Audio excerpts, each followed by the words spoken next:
जम्मू कश्मीर के राजौरी में सेना ने ऑपरेशन त्रिनेत्र शुरू किया है। बीती रात करीब 1 बजे एक बार फिर से आतंकियों और सुरक्षा बलों के बीच फायरिंग शुरू हो गई।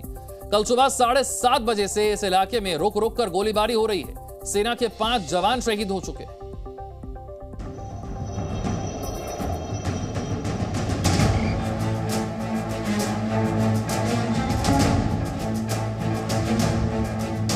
राजौरी के एक बड़े इलाके में सेना का आतंकियों के खिलाफ अभियान जारी है। आतंकियों के खिलाफ शुरू किए गए इस ऑपरेशन को त्रिनेत्र नाम दिया गया है। यानी कांडी के जंगलों में छिपे आतंकवादी किसी भी कीमत पर नहीं बचेंगे। शुक्रवार की सुबह जब जवान आतंकियों के ठिकाने के करीब पहुंचे तो उन्होंने हमला कर दिया। आतंकियों ने गोलियां दागी और बम धमाका भी किया, जिसमें जवान शहीद हो गए। सिक्योरिटी फोर्सेस के सामने 4 बड़े चैलेंज है। सबसे पहला चैलेंज यहाँ की भौगोलिक स्थिति जो कि लगातार आप देख सकते हैं, ये पहाड़ी इलाका होने की वजह से यहाँ की बनावट ऐसी है इस इलाके की कि एक तरफ जहाँ जंगल का इलाका है, वहीं जहाँ पर पहाड़ी इलाका होने की वजह से सिक्योरिटी फोर्सेस के सामने बड़ा चैलेंज है। वहीं दूसरे अगर चैलेंज की बात करें तो ये इलाका जो है वो LOC यानी कि लाइन ऑफ कंट्रोल से सटा हुआ इलाका है और यहाँ पर पाकिस्तान लगातार घुसपैठ की कोशिश करता रहता है। तीसरा सबसे बड़ा चैलेंज ये है कि पाकिस्तान यहाँ पर अगर घुसपैठ करता है तो वो जम्मू और श्रीनगर दोनों तरफ जा सकता है, क्योंकि ये इलाका जो है पहले से ही ट्रेडिशनली ये यूज किया जाता है आतंकियों द्वारा, जिसमें कि वो शोपियान भी जा सकते हैं, कश्मीर घाटी के साउथ कश्मीर और जम्मू के राजौरी पुंछ जिले में भी जा सकते हैं। इसके अलावा अगर हम बात करें तो चौथा बड़ा चैलेंज जो सिक्योरिटी फोर्सेस के लिए नया बन चुका है वो ये है कि पिछले कई सालों से पूरी तरह से ठप पड़ा ओवरग्राउंड वर्कर्स नेटवर्क एक बार फिर से राजौरी और पुंछ जिले में एक्टिव हो चुका है और उसे ही ध्वस्त करने के लिए बड़े पैमाने पर सिक्योरिटी फोर्सेस द्वारा यहां पर कार्रवाइयां की जा रही हैं। दरअसल इस इलाके में आतंकियों के होने की खबर 3 मई को ही मिल गई थी और तभी से यहां सर्च ऑपरेशन शुरू कर दिया गया था। जानकारी के मुताबिक कांडी के जंगलों में जो पहाड़ी इलाका है वहीं आतंकवादी एक गुफा में छिपे हुए हैं। बताया जा रहा है कि पुंछ में 20 अप्रैल को सेना के ट्रक पर जो आतंकी हमला हुआ था उसमें यही आतंकी शामिल थे। उस हमले में सेना के 5 जवान शहीद हो गए थे। आतंकी जो हैं वो 5 से लेकर 6 की संख्या में पिछले काफी समय से राजौरी और पुंछ के जिले में घूम रहे हैं। पूरा इलाका आपको समझाने की कोशिश करूंगा, जहां पर ऑपरेशन त्रिनेत्र के साथ वाइड नाइट कॉर्प्स के ट्विटर हैंडल से भी ये मैप के जरिए ये समझाने की कोशिश की गई है। ये वही दरिया है, ये वही नदी है जो कि लगातार 2 भागों में इस पूरे क्षेत्र को बांटती है। एक तरफ दराल बुद्दल का इलाका पड़ता है, दूसरी तरफ डांगरी, कांडी और इन इलाकों को ये इलाके पड़ते हैं। लोगों की सुरक्षा को देखते हुए सेना ने यहाँ पूरे इलाके को सील कर दिया है।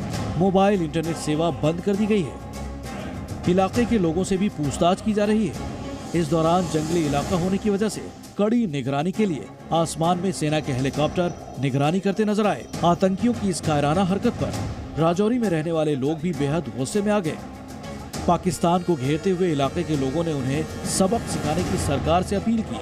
यहाँ के कश्मीर के अवाम को सब कुछ पता है कि आप ये कायराना हरकत सिर्फ अपने देश में बंटवारे और पॉलिटिक्स और वोट बैंक के लिए करते हो, लेकिन जो जाने गई है, मुझे पूरी उम्मीद है जो हमारी सरकार है इसका पूरा बदला ले लेगी। इस मुठभेड़ के दौरान जवानों ने 2 आतंकियों को ढेर कर दिया है, लेकिन रणनीति हर आतंकी के सफाई की है, क्योंकि तभी जम्मू कश्मीर में आतंक पर लगाम लगाने में मदद मिल सकेगी। रजत वोहरा, जी मीडिया, राजौरी।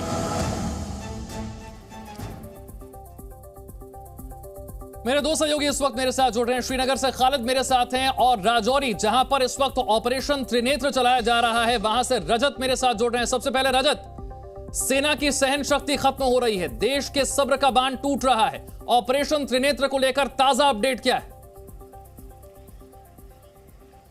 जी बिल्कुल, ऑपरेशन त्रिनेत्र में एक बड़ी कामयाबी सिक्योरिटी फोर्सेस को मिली है। एक आतंकी को सिक्योरिटी फोर्सेस ने यहां पर ढेर कर दिया है और बताया भी जा रहा है, जो आर्मी PRO ऑफिशियल जो जानकारी मिली है उसमें यह है कि एक जो टेररिस्ट है उसे यहां पर इंजर्ड कर दिया गया है और लगातार अभी आइडेंटिटी जो है वो उनकी खंगाली जा रही है कि कौन से आतंकी थे, क्योंकि कल से करीबन 7:30 से सुबह से ही लगातार ऑपरेशन त्रिनेत्र चल रहा था और उसी दौरान कल सेना के जो 5 जवान हैं पैरा के वो शहीद हो गए थे और तभी से बदला लेने करने के लिए सिक्योरिटी फोर्सेस दिन और रात कर जो है वो लगे हुए थे और कोशिश यही की जा रही थी कि जल्द से जल्द इन आतंकियों को न्यूट्रलाइज किया जाए और उसी में एक बड़ी कामयाबी हाथ लगी है। साथ ही साथ आपको बता दें कि इस ऑपरेशन में एक बड़ा अपडेट है कि भारी रिकवरी भी एम्युनिशन की यहां पर हुई है, जिसमें कि एक AK-56 राइफल, इसके अलावा 4 मैगजीन AK की और 56 राउंड, इसके अलावा एक 9mm पिस्टल और 3 ग्रेनेड और एक एम्युनिशन पाउच जो है वो यहां से बरामद हुआ है। इसके अलावा अभी भी लगातार एनकाउंटर जो है वो जारी है। मैं थोड़ा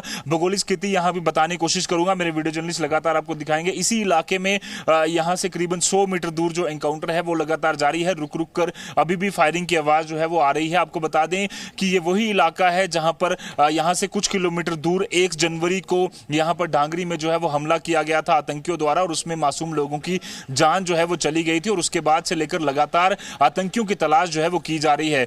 इस तरह की भी सूत्रों के हवाले से जानकारी है कि 20 अप्रैल को बट्टा दुनिया इलाके में जो मेंढर का इलाका है वहां पर जो आतंकी हमला हुआ था सिक्योरिटी फोर्सेस पर, उसमें जो आतंकी शामिल थे वही आतंकी जो है वो इसमें छुपे हुए थे। और अब जिस तरह से ये बिल्कुल राजौरी में ऑपरेशन त्रिनेत्र चलाया जा रहा है, जल्दी से मैं रुक करूंगा खालिद रक्षा मंत्री राजनाथ सिंह और सेना प्रमुख मनोज पांडे दोनों पहुंचेंगे शहीदों को श्रद्धांजलि देने के लिए। क्या कार्यक्रम रहेगा, क्या जानकारी? देखिए बिल्कुल, जो राजौरी में शहीद हुए हैं सेना के जवान, उनको श्रद्धांजलि देने के लिए न सिर्फ रक्षा मंत्री और आर्मी चीफ बल्कि लेफ्टिनेंट गवर्नर जो है जम्मू कश्मीर के वो भी वहां पर पहुंचेंगे और उनको श्रद्धांजलि देंगे। लेकिन जहां राजौरी में एक बड़े पैमाने पे त्रिनेत्र जो ऑपरेशन चल रहा है, वहीं कश्मीर घाटी की भी अगर हम बात करें, यहाँ पिछले 96 आवर्स में 3 ऑपरेशन हमने देखे हैं और तीनों सिक्योरिटी फोर्सेस के लिए सक्सेसफुल ऑपरेशन रहे हैं। अब तक 5 मिलिटेंट्स को मार गिराया गया है। पहला ऑपरेशन जो मच्छेल में हमने देखा, वहाँ पर इन्फिल्ट्रेशन करने की कोशिश की गई, लेकिन जो सतर्क जवान थे उन्होंने उनको घेर लिया और वहीं पर ढेर कर दिया और वहाँ भारी मात्रा में हथियार और गोला बारूद भी बरामद हुआ। फिर कल ही हमने क्रीरी इलाका जो बारामूला का पड़ता है वहाँ पर ऑपरेशन देखा, वहाँ पर 2 मिलिटेंट्स लश्कर तैयबा के मारे गए और आज जो करहमा विलेज है टंगमर्ग इलाके का, वो भी बारामूला में पड़ता है, वहाँ पर भी एक मिलिटेंट को मार गिराया गया है जिसका संबंध भी लश्कर तैयबा से बताया जा रहा है और कुलगाम ज़िले का रहने वाला है। इन तीनों ऑपरेशंस में काफ़ी मात्रा में हथियार और गोला बारूद भी बरामद किया गया है और ये महत्वपूर्ण इसलिए हैं 2 ऑपरेशंस इसमें बारामूला, क्योंकि जो G20 की बैठक यहाँ 22 तारीख को होने वाली है। एक तरफ बारामूला, दूसरी तरफ राजौरी, हर जगह से इस वक्त की ताज़ा अपडेट क्या है लगातार हम आप तक पहुँचाते रहेंगे।